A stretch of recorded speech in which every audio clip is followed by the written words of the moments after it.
Okay, and we are live. All right. Well, good afternoon, everybody. Thank you for joining Corey and I here today. I am Zach King. I'm the CEO of Colorado High Tech. This is Corey Watts. He is our VCIO. And today we're going to talk about the importance of secure employee offboarding. And so this is something where we have seen issues pop up over the years. It's not something that we focused on a ton, but we've gotten some questions surrounding it. And so we thought that this would be a good topic for us to go through to make sure that when we do have employee transition, we everybody knows what to do, what steps we need to take, what the order of operations is, and we want to make sure that as always, we are mitigating risk through all of the workflows and the processes that we run through in our businesses. Absolutely. So we're just going to go ahead and jump right on in here and really just kind of take a second to talk about, as Zach said, yes, this is an important business matter, but why is it important? What is behind it? And the truth is that employee offboarding, it's a critical process that really goes beyond just the administrative tasks like, oh, hey, got to get that final check out, these things that we tend to think about, because it plays such a vital role in maintaining your organizational security and as well as if you answer to any compliance like HIPAA or PCI compliance. Everybody who works for you, they have a certain level of access, right? They have to do their job. And when they're no longer present, we need to make sure that those loopholes, those access points are closed down. Because if we fail to do so, it can lead to unauthorized access. It can lead to things really terrible like data breaches or even potential insider threats. And so offboarding, it ensures that we are protecting your personal data, your confidential information, and when I say personal, I should say your organizational data, but it also ensures that whomever you're working with, your clients, your customer data, any information you have with them, right? We need to make sure that that is protected from being exposed or misused. And if we can implement really what we're going to be describing here today is a structured offboarding process that you can maintain, and it ensures one, it ensures operational continuity because when you do have turnover, sometimes there can be a lapse in that and you're trying to get back up on your feet. It ensures that you're safeguarding digital assets, and it really does just reinforce all of the cybersecurity goals that we've all been talking about and all been working towards together. And this requires collaboration really between HR, between us, between your security teams to make sure that every step from disabling accounts to retrieving devices is executed promptly and thoroughly. And really on that, the very first thing, the very first thing to think about as soon as you do have some sort of turnover or exit is notifying IT. Um, this is really one of the most important steps. Ideally, IT should be informed before termination occurs, right? This gives us a clear time frame for disabling that user, their accounts, and their access. So our request is, if possible, 2 days. This gives us time to go through and look at, okay, where is their access? What do we need to shut down? And as long as we know, hey, this time on this day, then we can make sure that at that time on that day, we can begin to close all of those loopholes and really just being proactive about us or in communicating with us and working with us. It just ensures that we're doing things as cleanly as possible. Now, clean as possible, that's not necessarily real life. Sometimes you can't provide that advance notice. Obviously, that's understandable. In that case, submit a high priority ticket as soon as possible once the termination occurs, because then it allows us again to go in and begin working on it. But we want to try and close that gap to make it as small as possible. And one of the reasons that we really need to make sure that we are revoking access is because of we have more and more cloud resources that are available. And I had a client, this was in the last 6 months or so, that they had turnover occur, as happens, and they didn't let anybody at IT know that this specific employee, who was, one of many employees at one of several locations, had been let go. And then about 3 months later, they were working in a financial shared document that is stored in the cloud, and they started to notice that some of the numbers weren't matching up. And it led us to find that this person who hadn't worked there for 3 months still had their access. and they were going in on at least a weekly basis, not deleting data, changing it. So now, over the course of 3 months, these small changes that had gone in had become a really big issue. And so now we had to work with them to immediately shut out their access and ensure that there was no future tampering. And now we had to go through the process of untangling when did they make changes? What changes did they make? Some of that information we were able to pull from, some of them they had to figure out, or they just had to go back and completely wipe and restart their documentation. So, sometimes we will catch and we'll notice, hey, this employee's gone, but you never notice about us. But the truth is, right, we have over 100 clients, over 3,000 endpoints. We can be your safety net. But to ensure that your stuff is protected, we need to do this as quickly as possible. And that happens when you let us know. So that's where we can really finally minimize the risk of that unauthorized access and ensure that any sensitive systems and data remain secure during the transition. And really, we've already kind of mentioned it here, but one of the biggest things that we do here, as soon as we find out, hey, this person's going to be like no longer with the organization, is disabling their credentials. Right? This helps prevent unauthorized access. As we just talked about, Microsoft 365, it's a fantastic tool. It enables cloud use. But as we just discussed, that cloud can be kind of a two-edged sword. And so this is where we need to know too, how are we handling this account moving forward? You know, do we need to put the mailbox on a litigation hold? This allows everything in that user's mailbox to be frozen. Can't be removed, can't be deleted. This is especially necessary if there is something super contentious going on. And then, or even additionally, sometimes we just need to, hey, we need to keep that mailbox. We need to have it forward to a person. We need to set up a bounce back so that if people continue emailing that account, they know, hey, this is no longer the person to contact. You want to come over here. So this is information that we need to have so that we can handle this appropriately. Then the other thing that we really have to do, especially when we're dealing with not just cloud email, but cloud files, is verify the level of access that the departing employee had, especially if there's a tumultuous exit. And in that case, we may even need to review logs while they were still employed to say, hey, was there any tampering going on? And that's not a common step, but it does happen. Now, it's important to note, though, all of these measures that we're talking about right now, they are made completely null and void if the person had a personal email that they were using for work-related tasks. Because if they have that personal email, we have no control over it. We have no insight into it. You have no insight or control over it. And so if declining the use of personal emails is not already part of your employee guidelines and handbook, hey, talk to us. We're happy to consult to make sure that it gets in there because that is how big of a deal this is. It needs to be stated. And we have to, you know, uh, one thing I think Zach and I are both natural storytellers, but one of the things is we always come back to stories because, this isn't just theoretical. We had a client, it was shortly after I started working here, that it wasn't just the email count. In fact, everything was local on the local server, and they had a user that hadn't worked there in years. But this particular user, they had pretty high level of access to the network. So this user sitting in there, no one knows them, no one knows they're not there. And what happens is someone from the outside, a hacker or threat actor, they begin looking at the network and they locate this stale account or this account that hasn't been used in a long time, and they brute force the password, figuring it out, and they use this account to then gain legitimate access to the network and move around unnoticed. And it took almost a week, I think, before they started doing things that caught attention. And then at that point we had to shut everything down.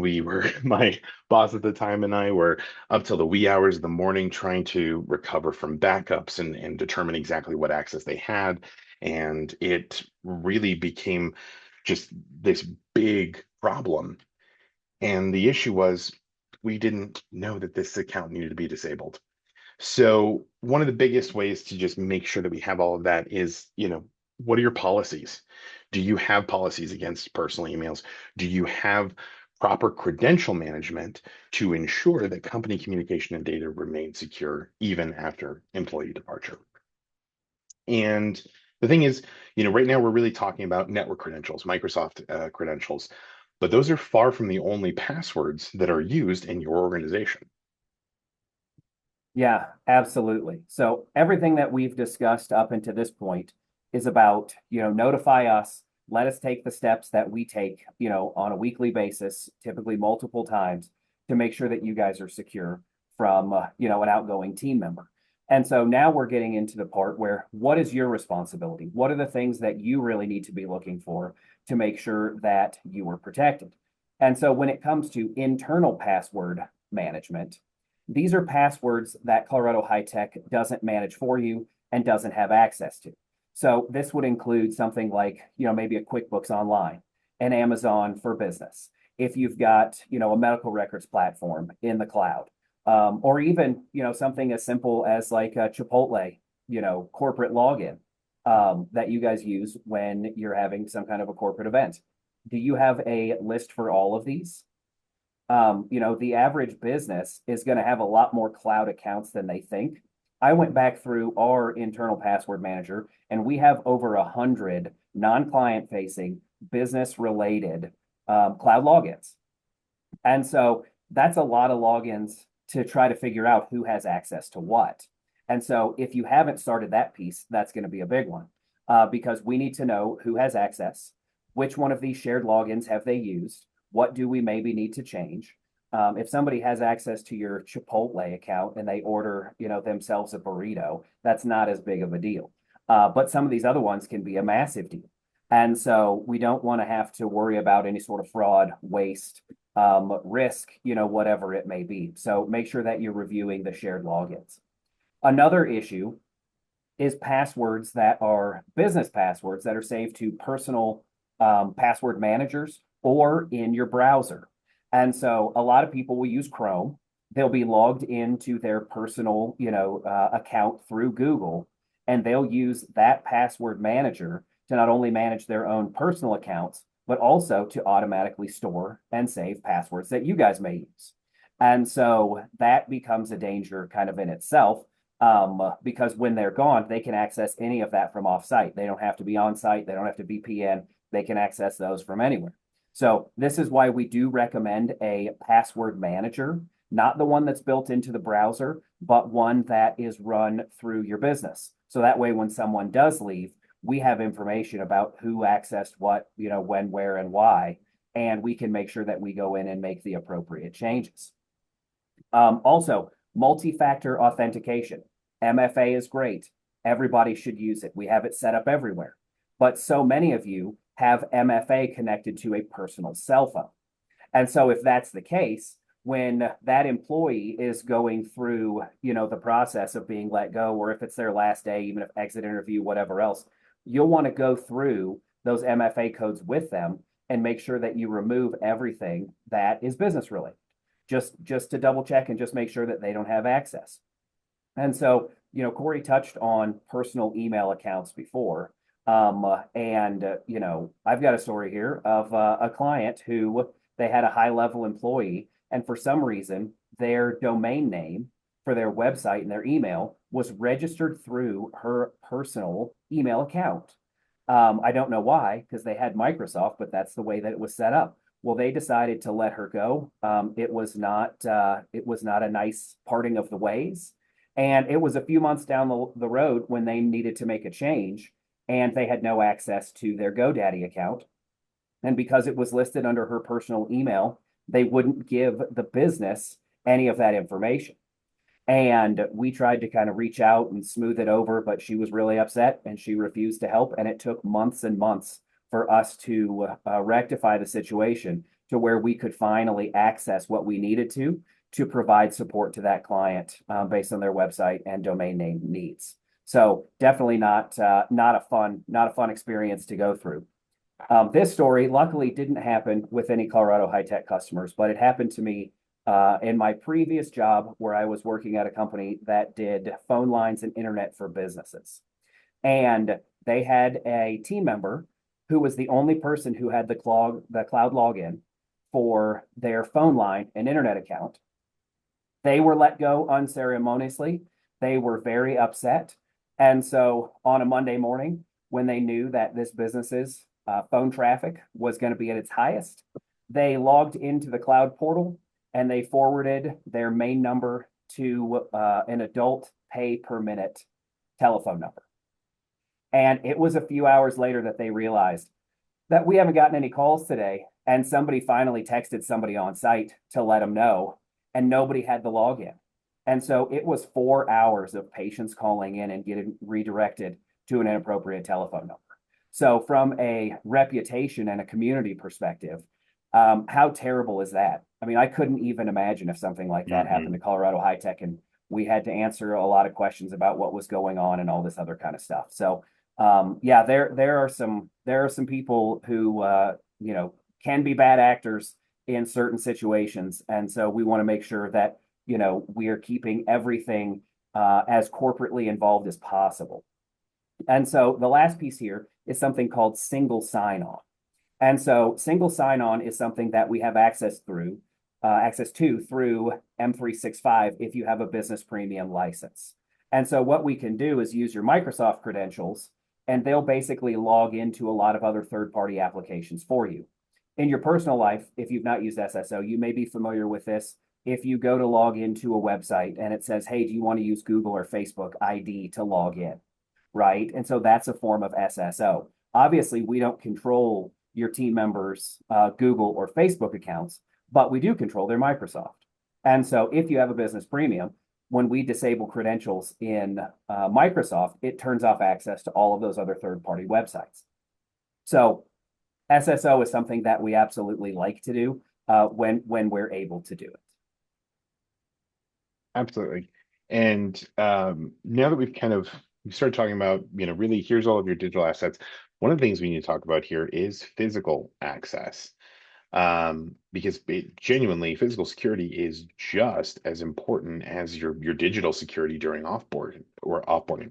And you really, there are things you want to make sure that you're getting a hold of. Keys, physical keys, access cards, if you utilize fobs, all of these things you really got to make sure that you get back from the departing employee. Yeah, absolutely. And we have clients, who they've got the keypads on internal doors as well.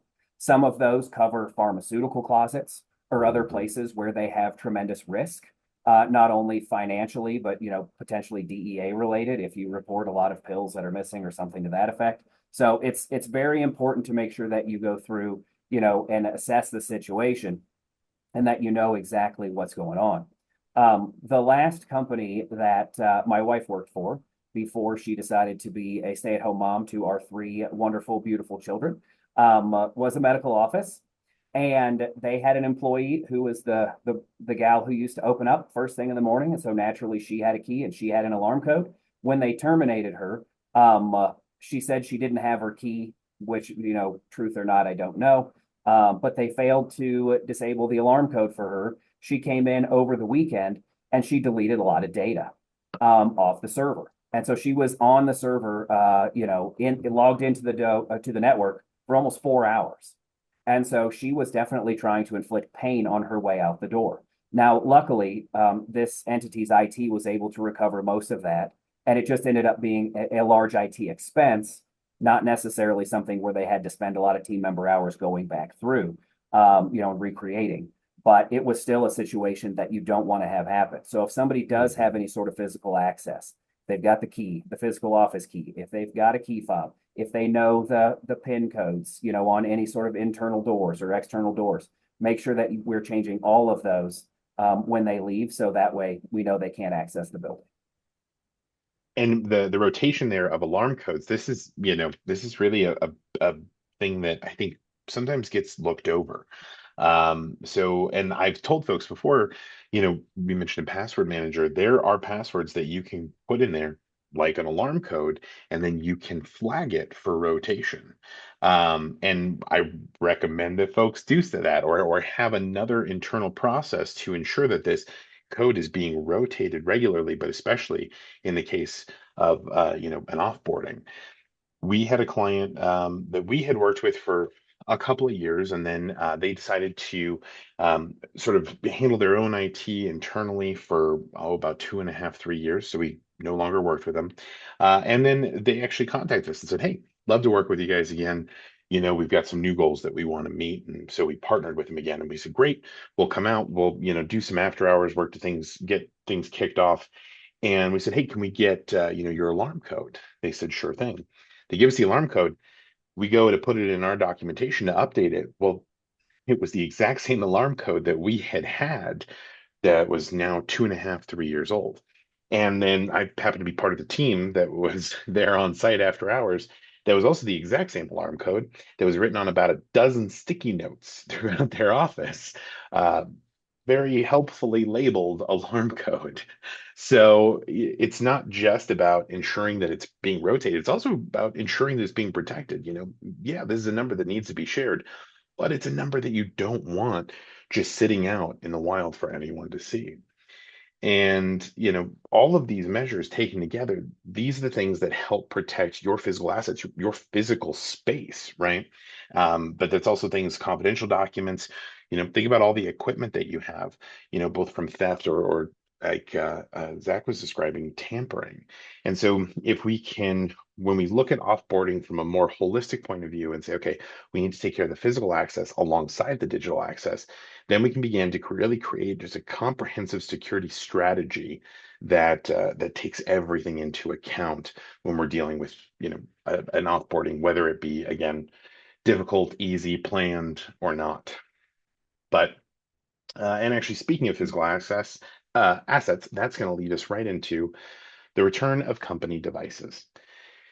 And retrieving company devices here, right? It's really just a fundamental part of the offboarding process. And I think some of the things we think about, hey, do they have a laptop? But what about the accessories to that? Do they have docking stations, monitors? Do they have a cell phone, a tablet? I think one of the biggest things is flash drives. Do they have a company-owned flash drive? Is there company data on that? We need to make sure that all of these devices are returned because they all contain organizational data. And when those devices need to be returned, we need to let IT get their hands on them so that they can be wiped, they can be re-imaged before they're reassigned to other employees. And failing to recover those, it can get you things like data leaks, unauthorized access, especially if someone who used to work for you has a data that has device on it, or that has a device that has data on it. I flipped those. Imagine that gets stolen. Right now, we're two layers removed from knowing what's going on with that. And this is where, this process becomes even more complex when folks are using personal devices. And this is where we will always recommend just don't do it, right? It is a heavy complication. So just free yourself from the headaches and don't allow personal devices to be used.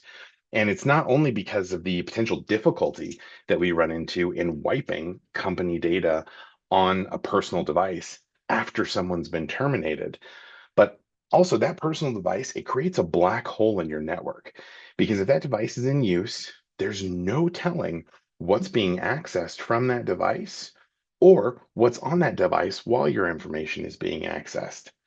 And so, because here we are, we have a device that's it's unmanaged, it's unmonitored. It doesn't even have the same level of, antivirus and cybersecurity tools that you expect to be present on your network.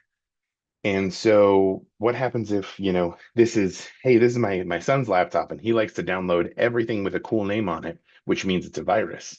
And now I use it for work. Now you don't know who's looking at what you're doing. And this becomes even more problematic when we start looking at different regulations like HIPAA or PCI compliance. And then on top of all of that, it creates a really awkward situation where, sometimes IT is trying to work with someone who is no longer an employee of your organization to remove data from their personal device. And I think we actually had very recently something like this occur. Yeah. Yeah. In 2025, we did.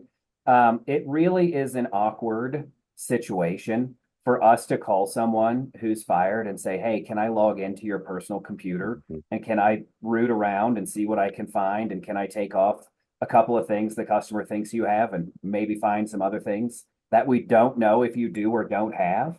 And so not only is it risky because we don't know exactly, everything that's on there, but it's risky because that person may not take our call. The instance that we had earlier this year, it took us weeks before someone begrudgingly and unkindly finally allowed us to log in and to remove a couple of applications off of their computer. But I can tell you that, so many people in IT, they're awkward enough, man. And when you've got to call somebody that you know is fired, it just makes them even more awkward and they hate it. And it's not something that they're going to be great at. And so if they can't do it, then it has to come to me or to Corey, which would be the least fun parts of our day as well. 100%. Calling someone and trying to negotiate with them about why they should let third-party IT from their previous employer log in for their previous employer's security sake. Like they're not invested in you. They don't, what's their reasoning for letting you do that? So yeah, we were lucky in this instance that they did allow us on, but we will not always be lucky. Yeah, it's so true. And I think, in this instance, we were dealing with a laptop, which actually is one of the easier options. I think one thing folks don't necessarily think about is company email on a personal phone.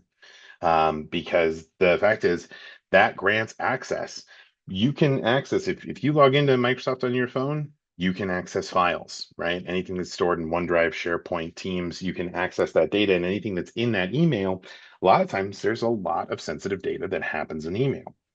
Well, if someone, registers their phone and then they, end up exiting, I think there's a thought that's like, oh, that's fine. I'll just have IT wipe that data. Not a big deal. But the problem specifically with phones is that the only way to wipe data from a phone is to format, factory reset the entire phone.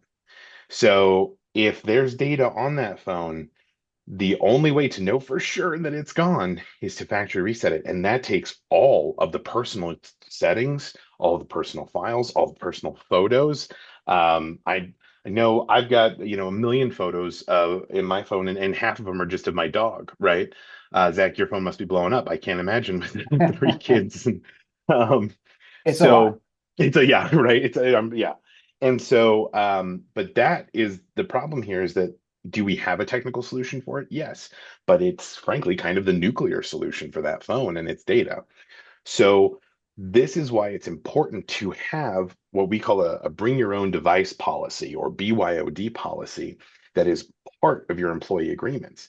And then if you couple that with a clear inventory and tracking system that says, hey, this is who has what data on what devices, then all of that can be more easily accounted for during offboarding. And I mentioned this before too. Hey, if you aren't sure what your internal policies say, talk to us. More than happy to help you out on that. Make sure that you have the correct stuff in there that protects you, not just from an IT standpoint, but from an HR standpoint as well. And that, really is kind of all of our points here. So, sort of an in summation, it's just important to note that employee offboarding, it genuinely is a critical cybersecurity process, and it requires immediate and coordinated action. It can be overwhelming. Don't feel like you have to do it on your own, right? There are parts that we discussed that are specifically ours. This is a partnership that we can work together on this. And, by letting us know, letting us in on that process early so we can promptly disable those credentials, right? We can assist and make sure that okay, here's how you can go about managing your passwords, talk about your physical access, retrieve those company devices, and really just create a plan that will allow you to reduce the risk of the data breaches and unauthorized access, but it also reduces the stress during those moments, right? We work off of a checklist internally because, hey, there's a lot to go over.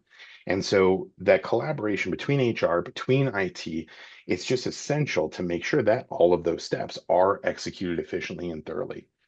Now, we've talked about a couple of tools, single sign-on. That is requires a specific license for M365. So sometimes it's in use, sometimes it's not, but there is a cost associated with that. We also talked about a password manager. That's another tool that it has a lesser cost associated with it. But aside from those two items, everything else that we have talked about is just planning. It's just looking at what you got. And, yes, single sign-on password manager, we love them, we use them, it makes it easier. But if you just begin with a plan and really make sure you take stock and account of everything, that is going to go a really long way to helping you get this process under control. And, there's the famous saying, failure to plan is a plan to fail. And so don't plan to fail, especially when we're here to help out. But this is how we can really fully come together and make sure that we're partnering towards those goals that we've all been working together already on. So that's really everything we've got. It And does look like Corey, though, mhm, we do have one question. I was going to So, say the same. yep. So the Um, question is it an issue if you set up MFA to your personal cell phone? If so, what else do you suggest? Yeah, so this is something that we run into a lot. And one of the biggest solutions for this is actually going to be that password manager. Because within that password manager, you enter your username, you enter your password, and then there's a section that will let you set up an MFA token. So if you have ever used like Google Authenticator on your phone, it basically has that capability built in. So then you don't have it on your personal phone. It's set up there. And then that way too, this is where we see a lot of folks find ease of use if that happens to be a shared account, because now the MFA can be more easily shared and you're not going, oh no, this is on Tanya's cell phone and she's, on a boat in the Caribbean. So we can't get into this account. No, now it's, oh, no problem. It's right here. So it works both to help with ease of sharing, but also in the offboarding process. But great question. Any Yeah. other questions?